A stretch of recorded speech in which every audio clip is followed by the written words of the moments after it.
So anyway, my vending machine got isekai'd, and now I'm playing a half-nymph human girl who tried to find a brain in the jar and almost died in her efforts due to Wait, radiation poisoning. how did what? How did your vending machine get isekai? Okay, so for those not in the know, I'm in a semi-weekly D&D campaign where I'm playing as an intelligent vending machine. Now that you all caught up, uh, apparently there's supposed to be a bit of a plot point going around where people were grabbing vending machines to, like, restock them. But they wouldn't just, like, grab them and put them on a dolly or something. Instead, they grabbed them in, like, essentially a portable hole. Just put a portable hole over the vending machine, carry it over to the next one. Just go through. Everything's fine, right? Except at the end of the last session, a party member gave the vending machine a bag of holding to hold on to. And when you put a bag of holding inside a portable hole, it rips a gate to the astral plane. So the vending machine got transported to the astral plane, as well as the 3 other vending machines that were in the portable hole, as well as all the people around them who were trying to transport these vending machines.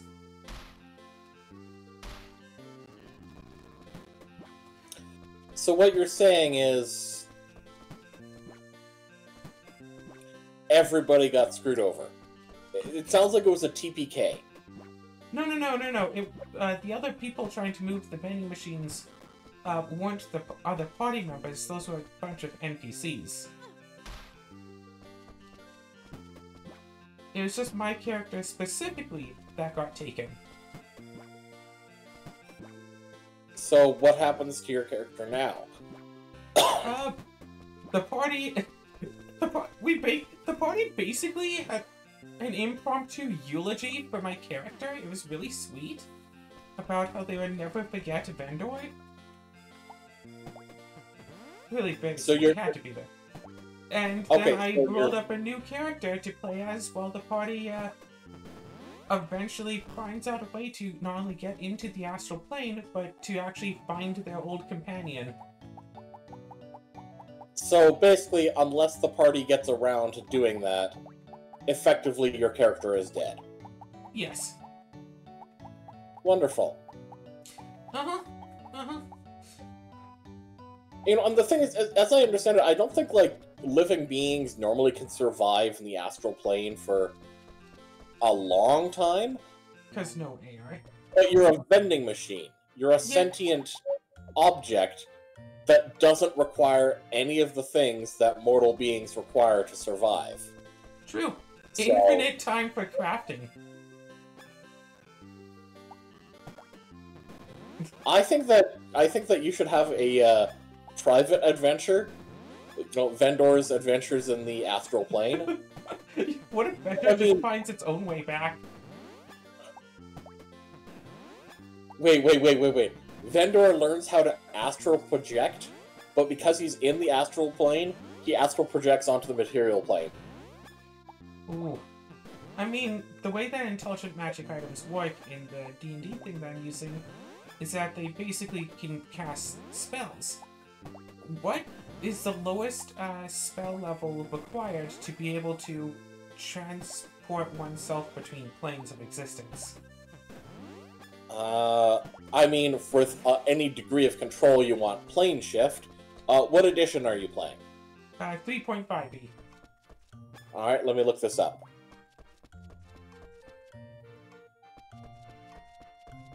Because if Vendor could somehow get experience levels while in the astral plane and level up,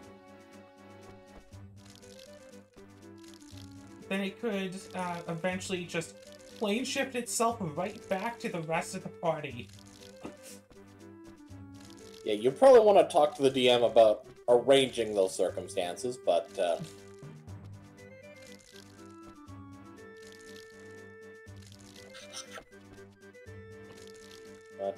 one thing that I find interesting and keep in mind with the astral plane, how much do you know about the whole Forgotten Realms stuff? Not a whole bunch. Are you aware of the character Drizzt? Yeah, I've heard the name. I think I actually have the Drizzt book too, but I haven't read much. The Drizzt book? There's been like 30 of them. Anyways. Okay, a Drizzt book. Yeah, point is, he has his animal companion, Gwenwivar, literally is summoned from the astral plane. So it would not be out of the realm of possibility that you would meet Gwenwivar. The spell Plane Shift is a level 5 cleric spell. Yeah. Are there So, any, like, prestige classes or anything that technically get it at a lower level?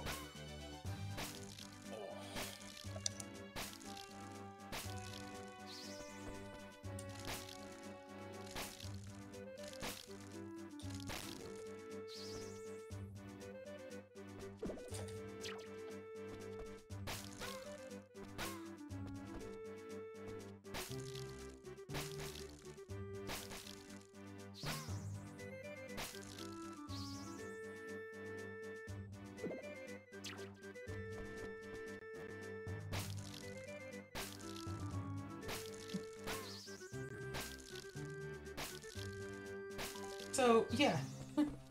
So, DM kind of accidentally, maybe, completely took my character out of the campaign.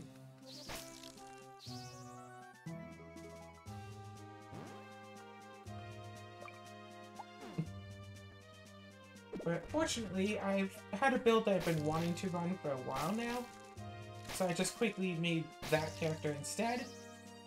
Using some Vile Beats, you can wind up getting damage reduction 5 as early as level 1. The party's, was it ECL was level 4, but one of that has to be from a template. Are you okay? Yes, sorry. I'm looking stuff up for you. Okay? Oh, yeah, I just heard like a low like beep, and it's like, yeah, that's what you heard is literally one of the components for the spell. a beep. Okay, let me just see here. Okay. Generally speaking, one of the things required for Plane Shift is a tuning fork. However, it needs to be a different kind of tuning fork depending on what plane you're trying to travel to. What you just heard was the planar fork required for the prime material plane. Whereas for the if they want to do the reverse, if the party wants to plane shift to the astral plane, they need made of quartz. Hmm. Well, I guess the party Yeah, has to take a trip to the Nether. And yeah, and the one for you to get to the prime material plane is made of steel. Oh, But I'm just looking at. So I'm just looking into I'm a vending machine with like a ton of rings and crap. I can make a tuning fork.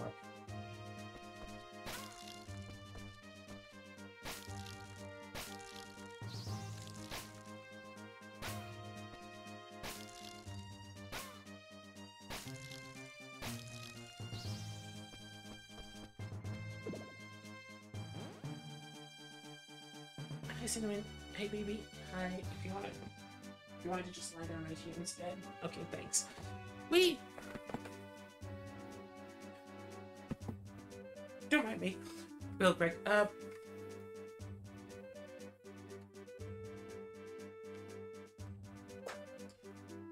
Yeah, with the intelligent magic items, spellcasting stuff, or getting spells as spell-like abilities, I don't need focuses or XP components or any of that stuff. things. I don't think that. Okay, let me just let me just.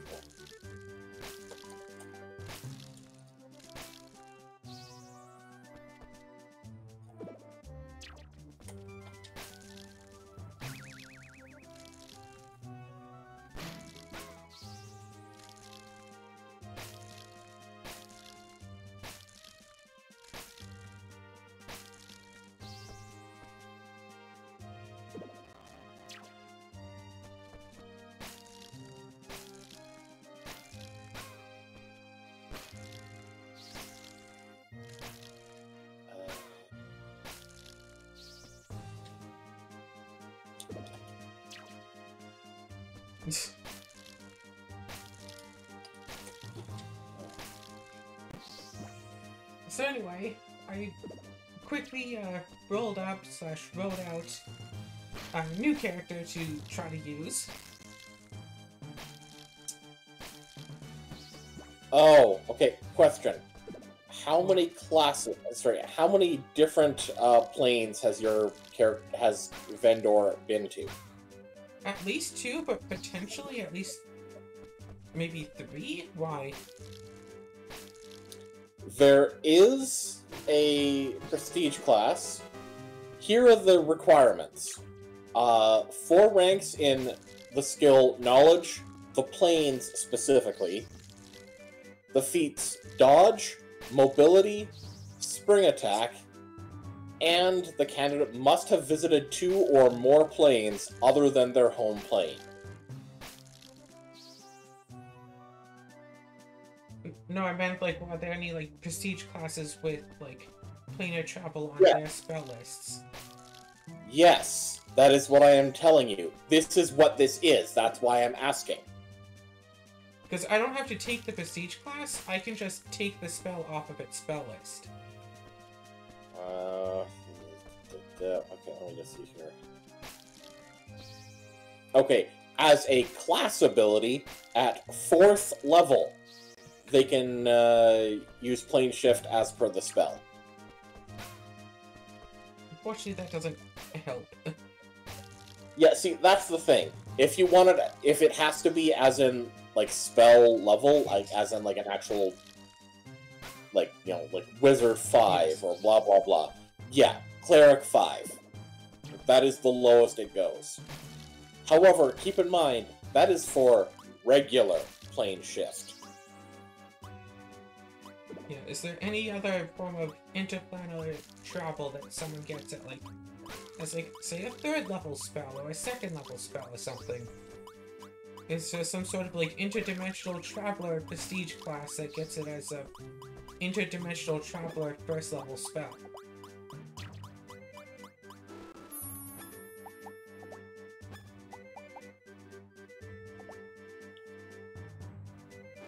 I can use more potions, yeah.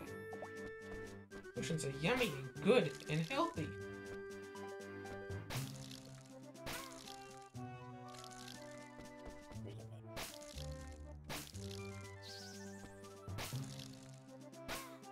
I will say, however, there was almost actually a TPK this session.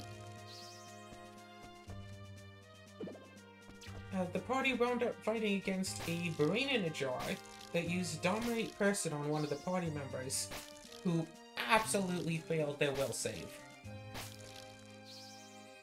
And of course, they were dominated into attacking and killing the other party members.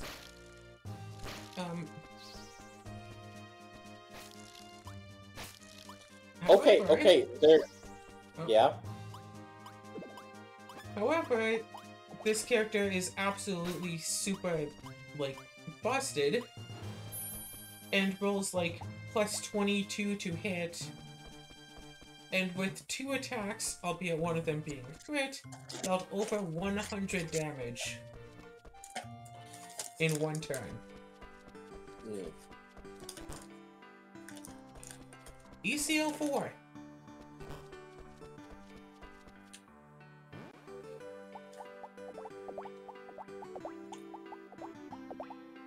Fortunately, the party member that they completely downed that way happened to have regeneration, so they were fine.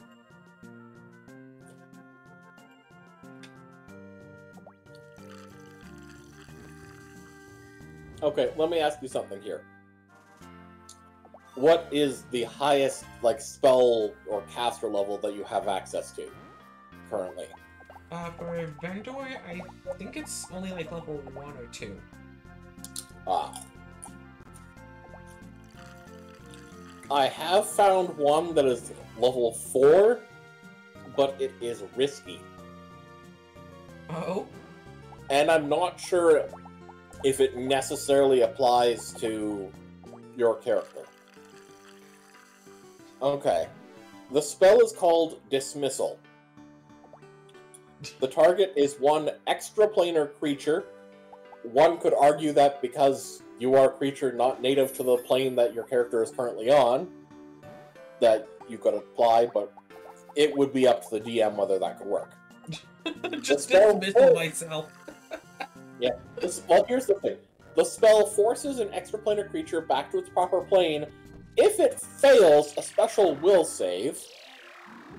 I can choose to. So, if the spell is successful, the creature is instantly whisked away, but there is a 20% chance of actually sending the subject to a plane other than its own. And keep in mind, it is specifically home plane.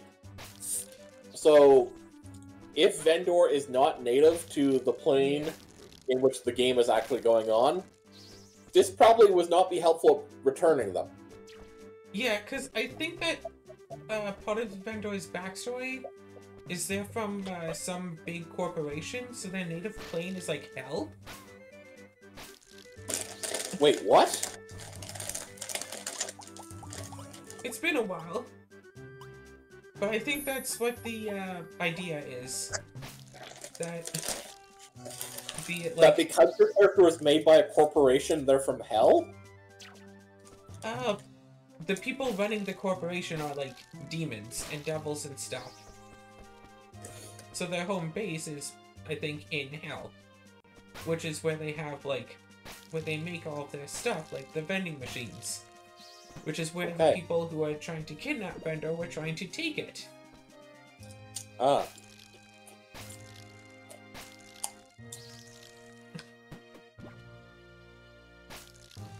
Well, I will also say this. Regular plane shift,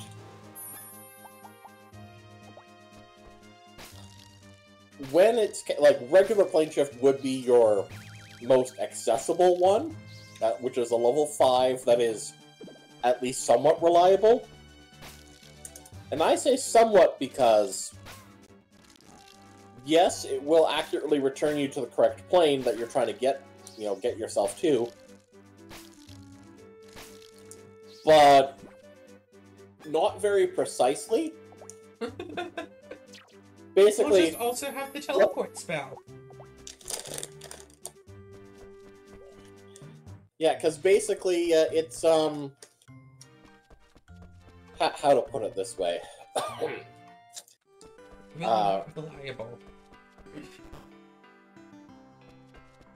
You're able to choose the correct plane, roll a percentile, multiply that number by 5, and that's how many miles away you are from your intended destination. Yeah, 5 to 500 miles away. It's fine. Although, if you have access to spells, effectively to spells, you could probably just do ascending from then to let your party know that, yeah, I'm okay. I'm back here somewhere in the wasteland. Find me.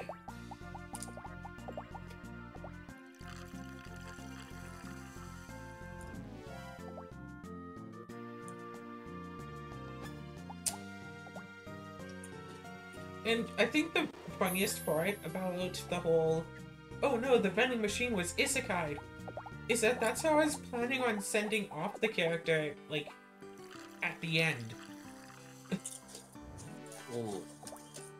Like, ever since, like, session 1, I've had the idea of eventually would be, like, fighting some enemy and, like, force them into a portable hole, and Vendor would give some speech about how, like, you know, wasn't meaning to make friends, but still made friends with everyone all the same, and then, you know, sacrifice itself by throwing itself into the portable hole, bringing Vendor and the enemy both ripped into the astral plane. It's going to be all emotional and stuff, but it happened way too early, so now it's, not as emotional.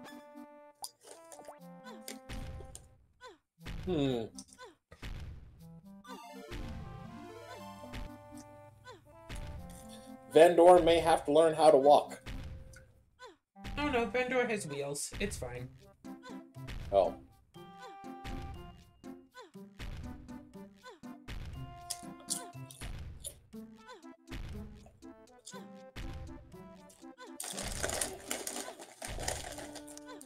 So... So I brought in a new character while the party is fighting against... essentially against themselves, really.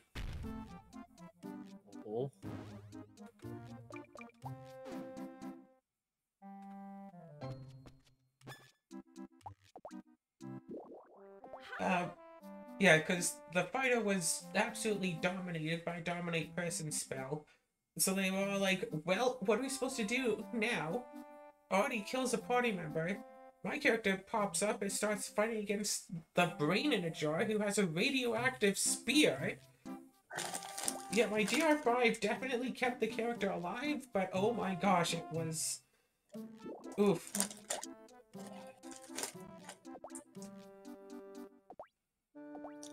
So I decided to rework the character a bit after the session. So not only did I manage to get DM's approval to get Slippers of Battle Dancing, but I also decided to work in the Troll-Blooded feat to the build.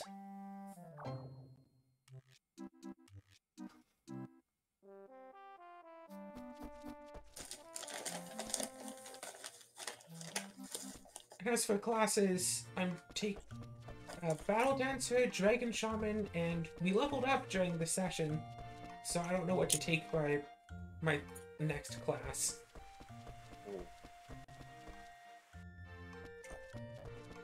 More charisma-based stuff, though, probably, because my character's charisma is flipping 24.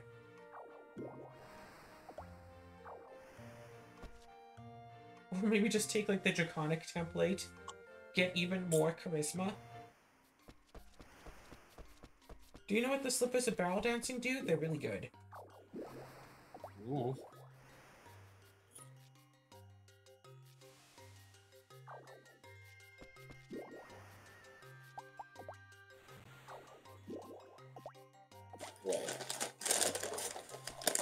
Let's see if I can remember it.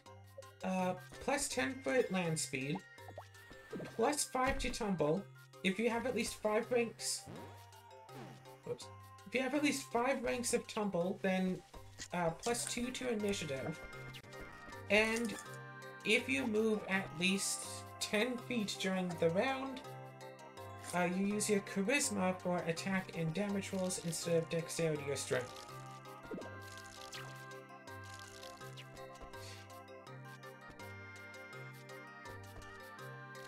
So with all these points I can put into tumble, I can...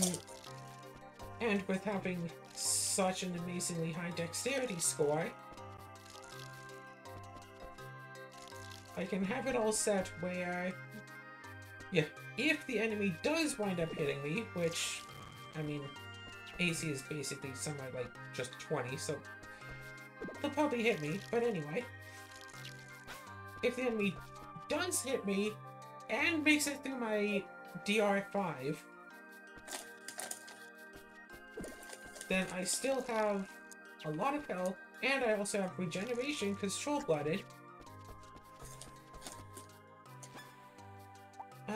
What else was it? Right. Yeah.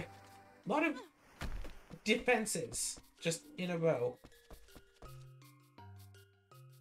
Decent AC, damage reduction, regeneration, all that good stuff.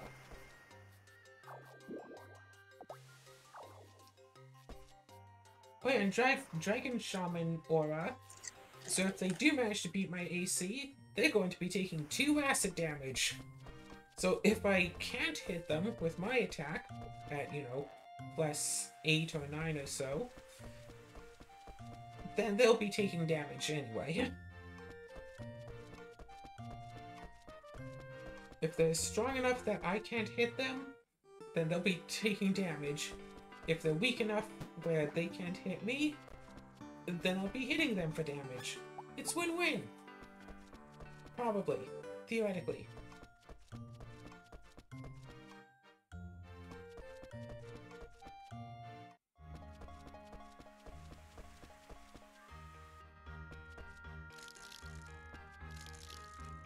Yeah. Haven't looked in any of the D20 modern books to get, like, the super busted OP weapons, like a monofilament blade, but whatever. Slippers of Bow Dancing are really strong.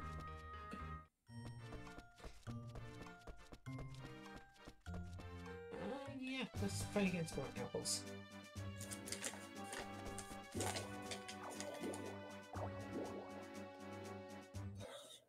I will just say this, it actually, your character, Vendor actually stands a good chance of being able to escape on his own. Well, I mean, not entirely on his own, but, basically, if he can find evidence of, like, find the silver threads of anyone else who is astral projecting, he can just, you know, hold on to it or wait by it and get pulled back to the material plane when they decide to go back. Interesting. Like, quite frankly, yeah, and quite frankly, most characters who, you know, would choose to astral project, would usually be pretty understanding about that sort of thing. About a vending machine wanting to hitch a ride?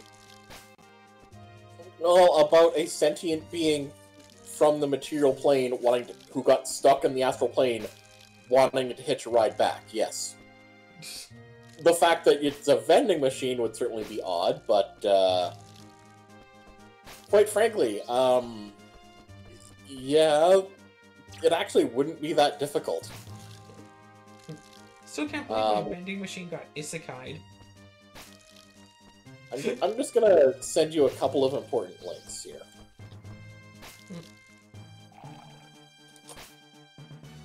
Oh, right, also, audience, last episode, I think, I mentioned how my VR was all messed up after a small incident. I spilled some water on one of the controllers while I was trying to get myself a drink. Yeah. I had it, basically hanging right in front of a fan for a few days, and it's like, every day I'd go and grab it, it's like, hey, it lights up, it looks like it should work, but it won't connect to the VR anymore, so it looks like it's still broken. Oh no, because I don't want to buy myself a new controller, because that's stupid expensive. Yeah, no, turns out I didn't have to buy myself a new controller. I just had to actually... Yeah, the controller just needed repairing. And by that I mean I had to reconnect it. Oh. Repairing. Mm-hmm. Which, the way that the Quest 2 has for that is really stupid, because it's not made to be user-friendly.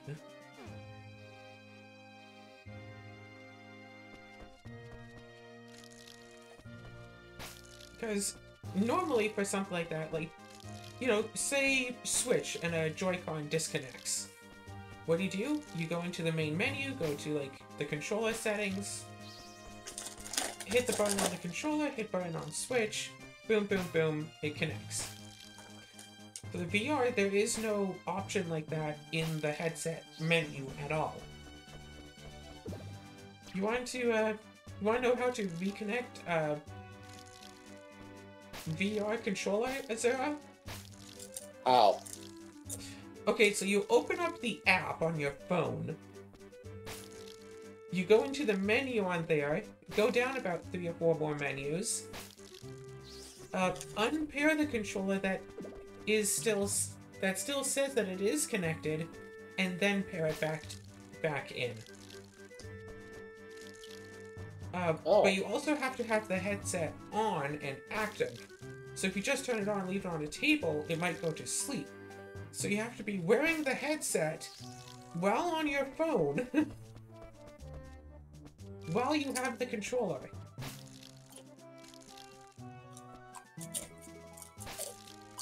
You have to be doing all three of this at the same time in order to try to connect it back.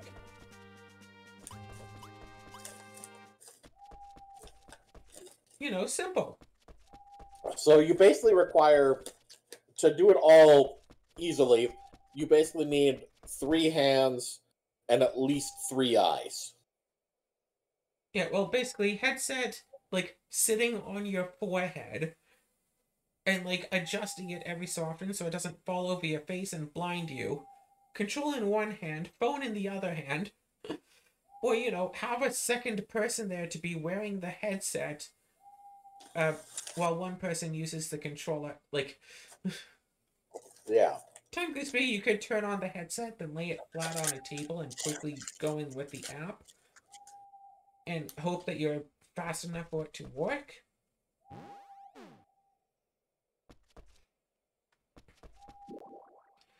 But yeah. How fun.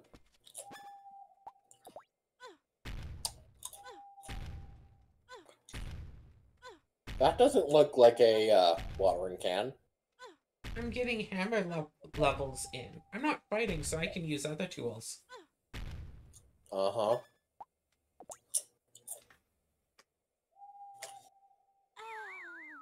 What the? I didn't hit the attack button. I guess you were just tired. Oh, shoot. Menu, menu, menu, menu.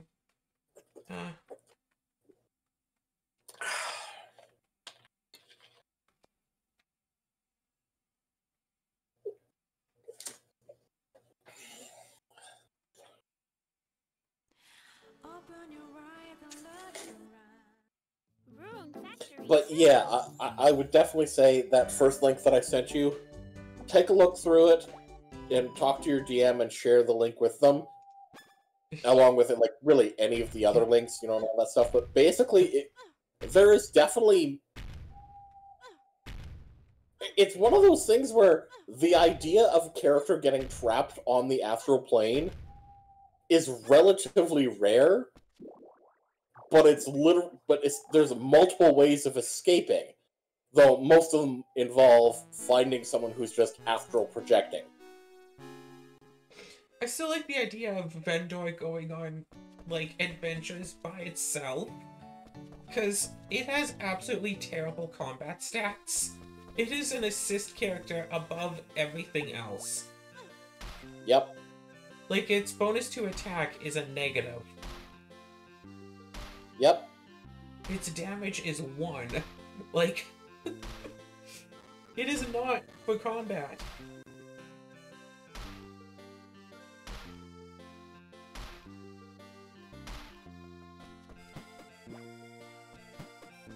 But it was also holding, like, a lot of the party's stuff.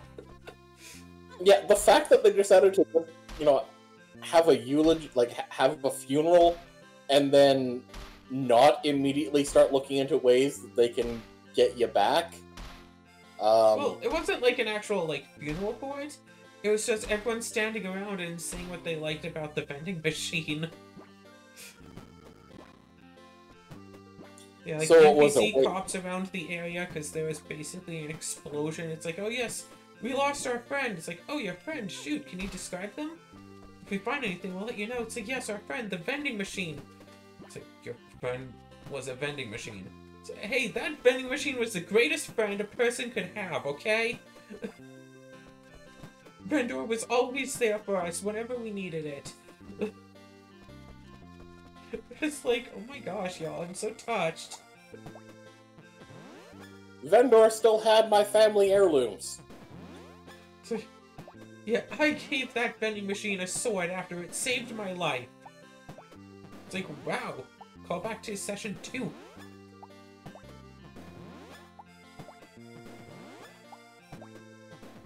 I did hear something. I listened to a video recently of basically the longest running gimmick or whatever of a campaign that they've run, or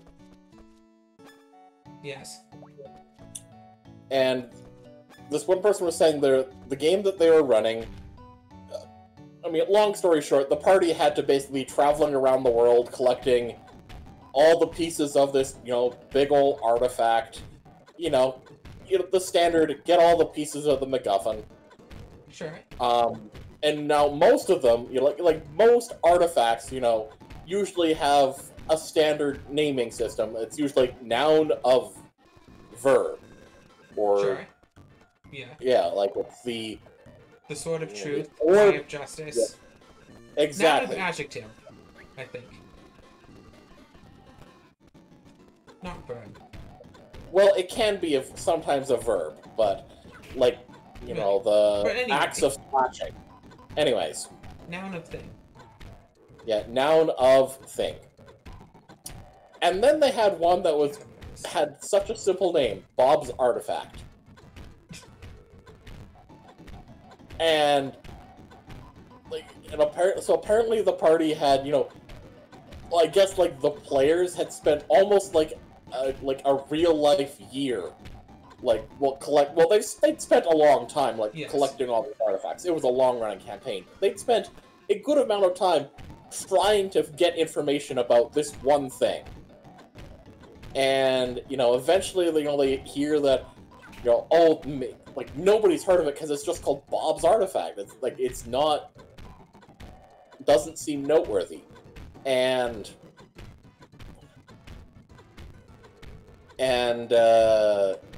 eventually they, hear a rumor that, there is an old, book from, before the Cataclysm or blah, blah, blah.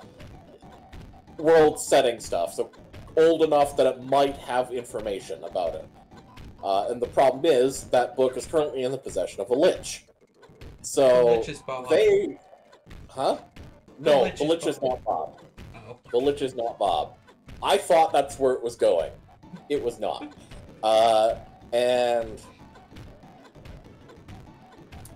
And they, they go to it, and what was it? Their party of 6 had, by the time they finally defeated the lich, had maybe less than a collective 30 hit points between them. And this is a party of 6 level 18s. Yes. So, obviously, pretty hard. And they find the book and Bob's Artifact, and it kind of gives a description of that it's a... What was it? It's a silver... I think this was supposed to be a... silver pearl, about the size, about your 2 hands clenched together. And just some very... somewhat, it at least gives a description of it. And one of the players is just shaking. And eventually he lets an outburst, "It's on my effing mantle!" Because... Oh, right, and they also said it was last known to be in the possession of the demon... It was a stupid name. We'll just say... Demon Snorzel. We'll say Demon Schnorzel. Well, as it turns out, literally a year ago, real-time year ago, the players killed, fought and defeated that demon, and they had, because they were fighting the demon for another one of the artifacts they were collecting. And they found this, just this pearl, but with a failed, identification, with an Arcana check, they said it has such low, levels of... It has such low magic on it. It probably is, any magic signature on it is likely just, residual from being around lots of other, high-level, magical, objects for such a long time, which sounds reasonable. So one of the characters, just took it home and, made it part of, the mantelpiece in his home. They'd spent almost a year looking for this thing. They already had it.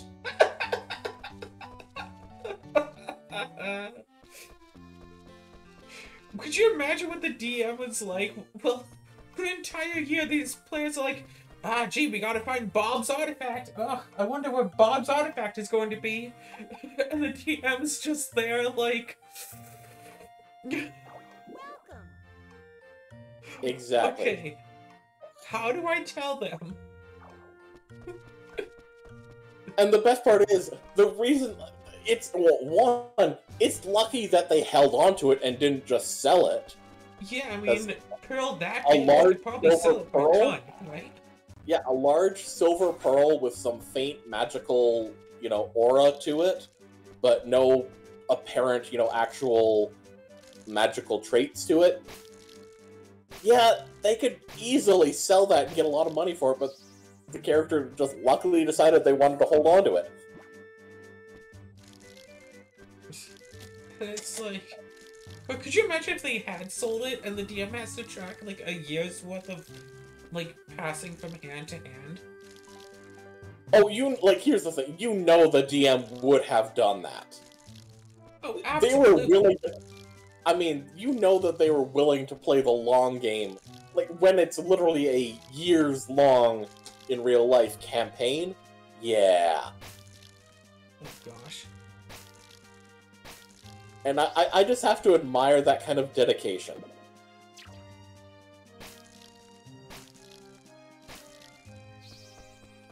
And then there's the story about the guy who made like a tabaxi, like swashbuckler rogue sort of character, but it was like just bog standard swashbuckler. And I think he just straight up named himself Antonio Banderas. Oh, and it wasn't until a year later that one of the other players, had an epiphany and realized, did you make your character effing Puss in Boots from the Shrek movies? Yes, that is exactly what he had done. I love being the sort of person that people know that I will use puns for stuff. So if I ever accidentally do a pun, people think it was intentional. Let me guess, the secret is, it never is intentional, but you've just taken credit for it all the time. No, sometimes it is. But, like, a couple of years ago, when I was going in for, like, tooth surgery, I had to get some wisdom teeth removed, eventually. However, I was going in for my wisdom teeth removal. My mom was driving me there, and she was going to drive me back, because I can't just walk back home on my own. And I told her, it's like, oh, by the way, I need to pick up some cat food. My cat food place is, like, pretty darn close to the dentist's office. Yeah. And she's like, oh, I'll pick you up the cat food while you're in there. I'll have lots of time to wait. What kind of brand do you get for your... Like, what kind of brand do you get for cinnamon? And at that point, I always got, like, the fancy cat food brand. The, like, Go brand cat food. And I found from what Cinnamon likes of cat food is that he doesn't really one for, like, chicken or beef or turkey or pork or any of that. He likes the fish. Salmon, cod, tuna. He really likes those, so I get, fish type food of the Go brand. And my mom just pauses and just looks at me and just says, "Go fish?"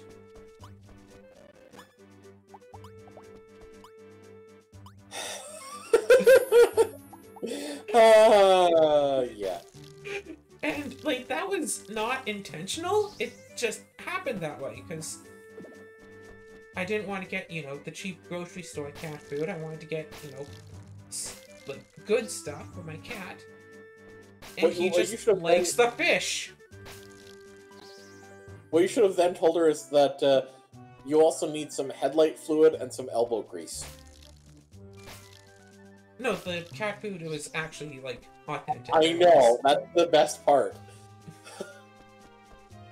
Well, and then of course, there's the whole duct tape thing.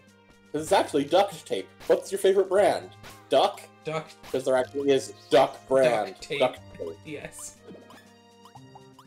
Remember hearing a story once about someone who, when they were sent to get headlight fluid, just came back with, like, hot, soapy water? You know, fluid for cleaning the headlights. You know what? That's actually a very reasonable interpretation. Also, I think it was in a Rooster Teeth box of the month thing that I got years ago. I actually got a container for headlight fluid. Of course. Better top up the headlights. Right, what was there was something else. I did keep it in my car, though. For as long as I had a car. Oh man, just thinking of, again, like, character puns. Well... Pun. Oh gosh, wait, Azura, I just thought of something. Playing as an intelligent magic item, but the item is a car. You can be all kitted out.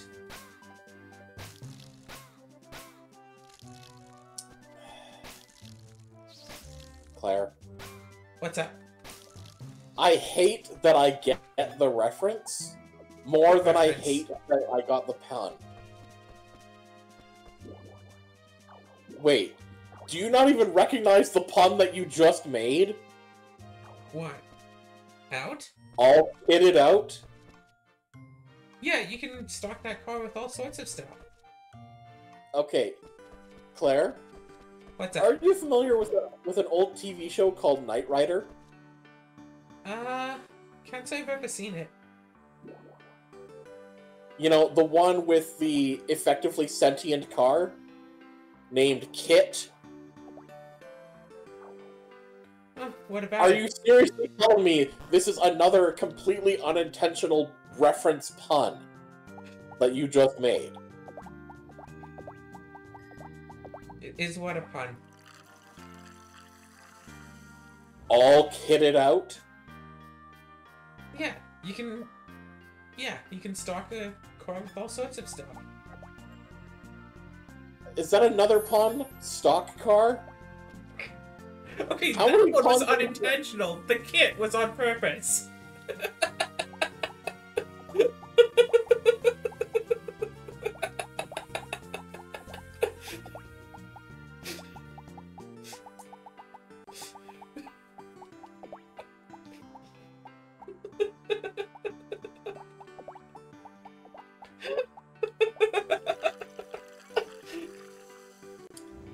Bad. Go to your room. I am in my room. Wait, which room? The bedroom. Oh. Go to your living room. No. Oh. Go to the bathroom? No, the acoustics in there are really, you know, down the drain. What about the kitchen? It's too open and breezy and stuff. Then close the window. There's no windows in the kitchen. That's why it's so breezy, it's just open air.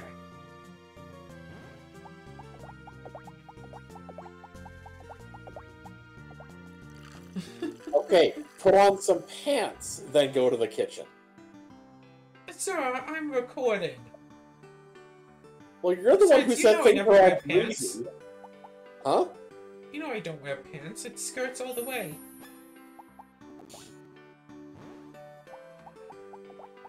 I don't go out in winter much. Why not? I wear skirts in winter. Yeah, well, I still remember a time when I go out in, like, you know, a skirt in the middle of winter, people get all, like, concerned and stuff. See, that's why you wear a layer underneath the skirt. What, 2 skirts? Leggings. Or, if it leggings are comes down basically to it, just pants. pants. How dare you? I Don't mean, talk to me or it's my literally vending machine something- ever again. What? Don't talk to me No. on my vending machine ever again. Well, of course I'm not going to. Your vending machine's stuck on the astral plane. There we go. We brought it full circle. The interesting thing about being on the astral plane, though, is that people on the astral plane are usually able to, like, still interfere and, like, affect the material plane. Oh gosh, if I could somehow convince my DM to have Vendor still, like, do stuff with a party from the astral plane. I mean, How again... familiar are you with the, playing as intelligent magic items as characters thing? I mean, not particularly. Alright, so they get... So as they level up, they get spell-like abilities from any class's spell list, at whatever levels that they can get it. But also, they can get special feats.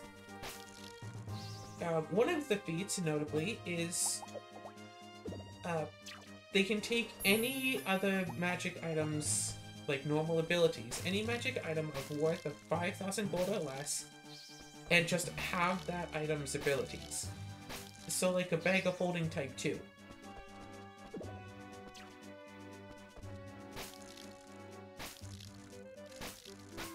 So you have this magic item that's, say, like a shield or a sword or something, and it just also has these other stuff just stapled onto it.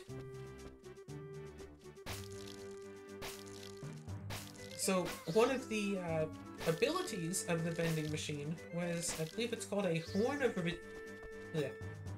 of Resilience. So twice a day, you can use the horn, or, you know, Vendor could use its own ability, because it's intelligent, and intelligent magic items can use their own abilities like that, to give DR5 to yourself and all allies who are within 30 feet of you for the next 5 rounds.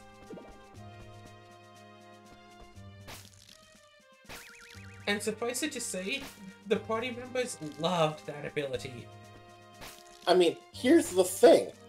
When you're on the astral plane, you should be able to observe the material plane. There is, technically speaking, nothing stopping Vendor from literally continuing to follow the party, but just from the astral plane. It basically like being stuck on the wrong side of one-way glass. So, would Vendor be able to use the Horn of Resilience ability and still give DR5 to its party members? Possibly. That's something, again, the DM would need to decide on exactly how much, but by rules as written and like the way things are described, that seems feasible to me. So, wait, how do days pass on the astral plane? I mean,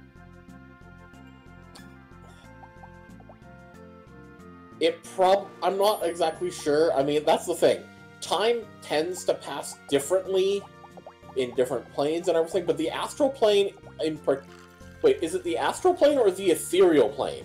The ethereal plane is the one that's basically just the material plane, but shifted slightly. Okay.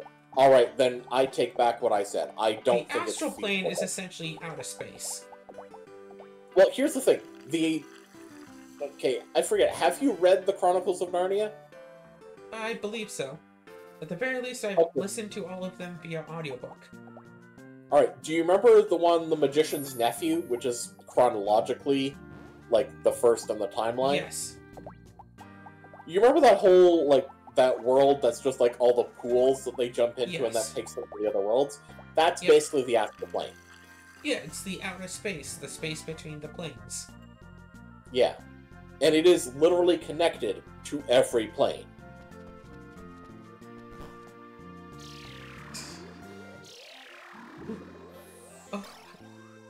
Oh gosh, I was just thinking that Vendor could make a funny companion for the Doctor, but then I realized, wait, no, Vendor could just be, grow enough levels, get enough special abilities, Vendor could just be a tortoise.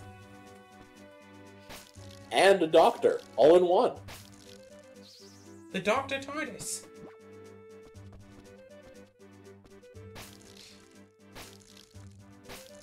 And of course, the thing is, you realize that his title... The title wouldn't be the Doctor. He's the Vendor. Yes.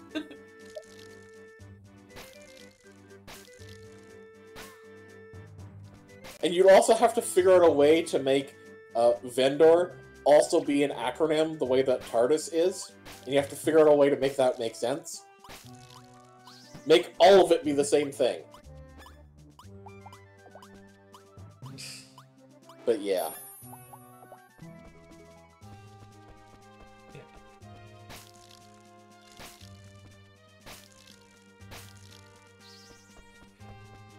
So, how many times have you, in your campaign, offered a party member the refreshing taste of Nuka-Cola?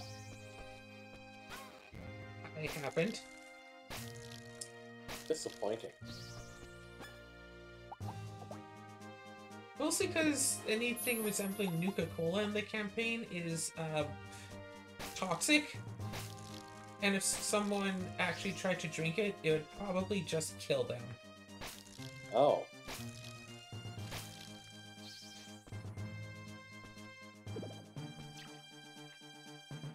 That's kind of sad and morbid.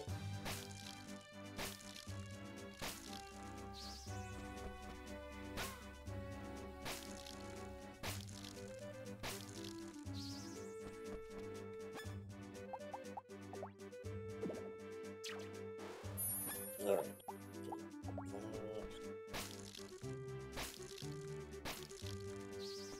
Oh, yeah, that's right.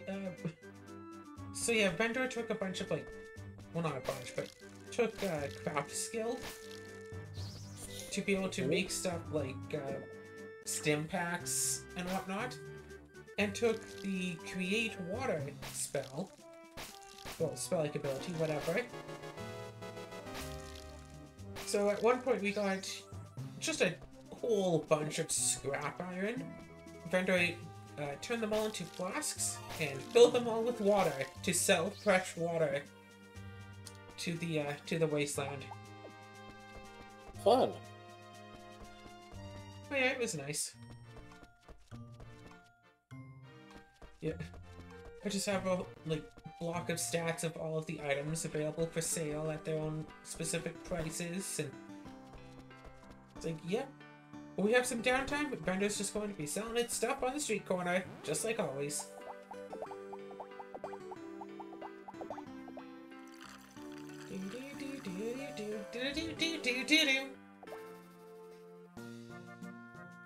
Okay then.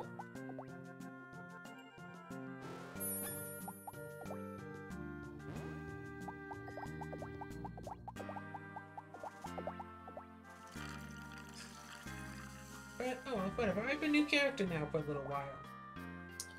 With a bit of fun, really, really high charisma, and trying to make good use of it.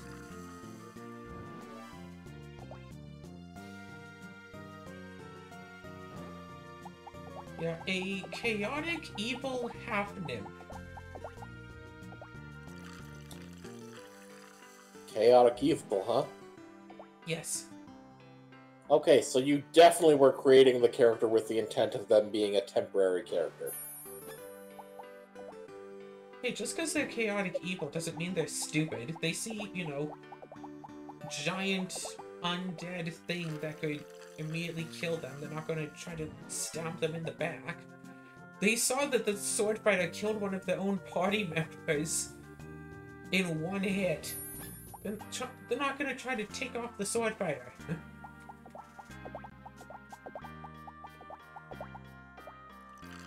Even though Marissa does have a wisdom of 5, not wisdom modifier, like score. Did you just say Marissa? Yes, I mean, a Marissa character. Why?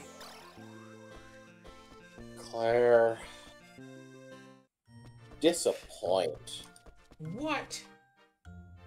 Disappoint. Disappoint. I like Marissa. She's fun.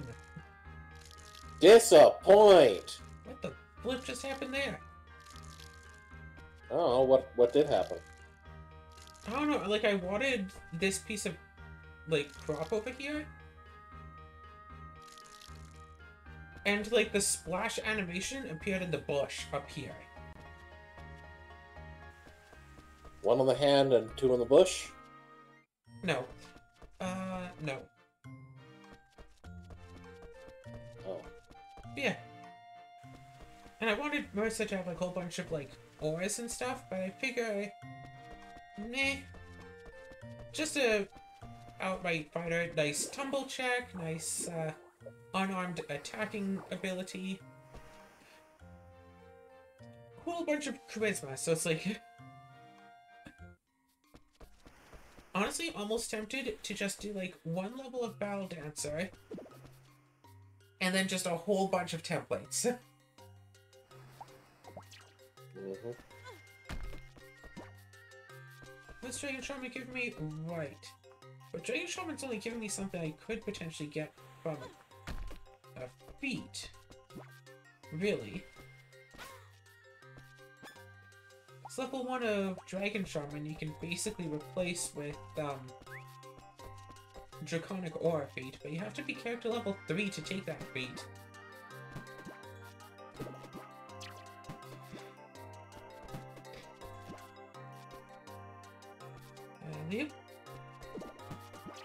Also, in character creation, everyone is given a free 18 to put in their ability scores, and I rolled a second 18. Jesus Strength Christ. is essentially useless. Wisdom is already at a massive dump stat.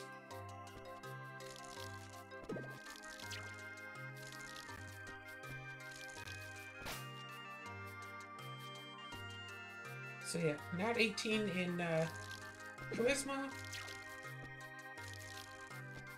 And other 18, I'm thinking probably either dexterity to try to avoid getting hit, or constitution. So if I do get hit, and the attack does get through my damage reduction, I'll be able to just stand a little bit longer.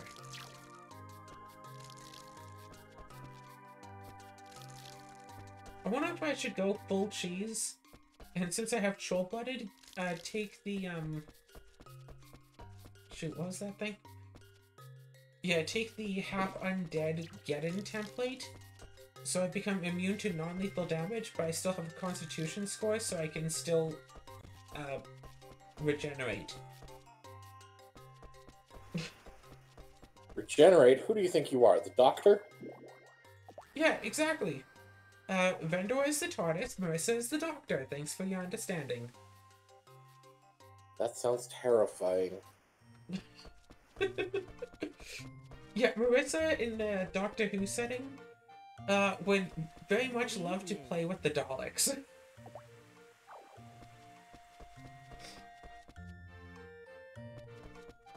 Yeah, that one companion got well known for killing a Dalek with a baseball bat. Marissa would tear apart a Dalek with her bare hands.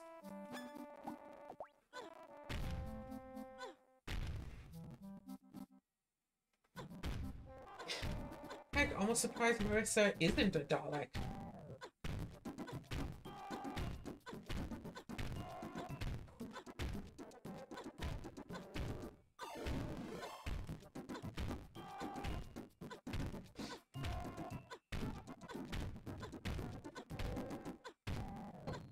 Yeah, Daleks are cool. No. No, they're not. That's kind of the point. Exterminate! Exfoliate. Wait, what?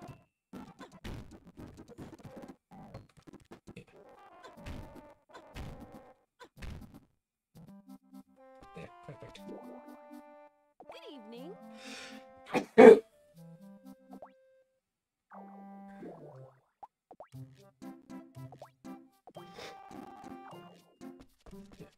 I finally went to all the effort to get my handheld computer set up on with with the monitor, the mouse, the keyboard, all of that stuff. So it can work just like a regular, normal old computer. Works pretty well, but if I want to play with the console as a controller, the way it's intended to be used, I have to take it, out of the dock, which caused a few issues, namely that the Rune Factory 2 ROM is on the hard drive, is on the external hard drive, not internal hard drive.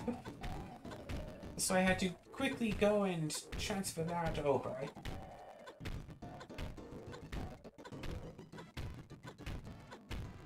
Fun.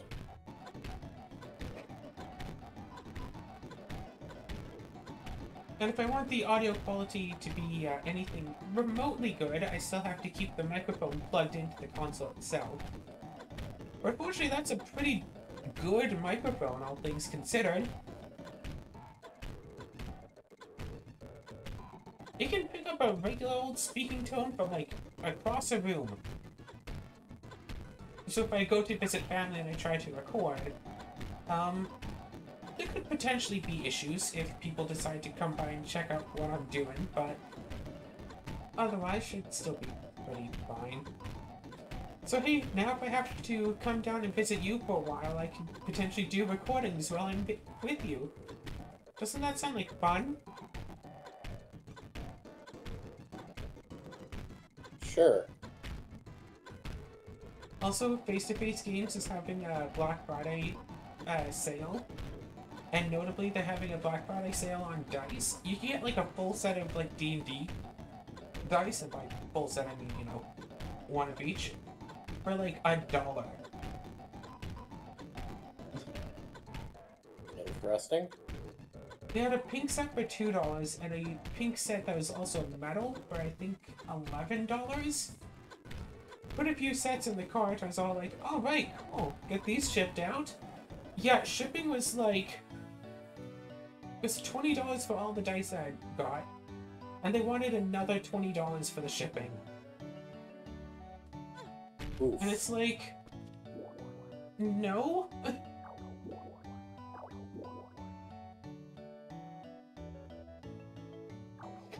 But anyway, thanks y'all for taking part in this here Rune Factory 2 episode. There's been a lot of conversation going on, and especially a lot of conversation going on about the D&D that just happened before I recorded, the D&D session that I thought was going to be happening after I recorded. So all I would really have had to talk about is fixing the controller and the one VR game I played a little bit of before my headset died today. Don't worry, it's just a battery issue. I have it plugged in. That'll be fine. Oh yeah, tabletop games, turns out, work very well in VR, so that's a lot of fun. They work better when you actually know how to play them.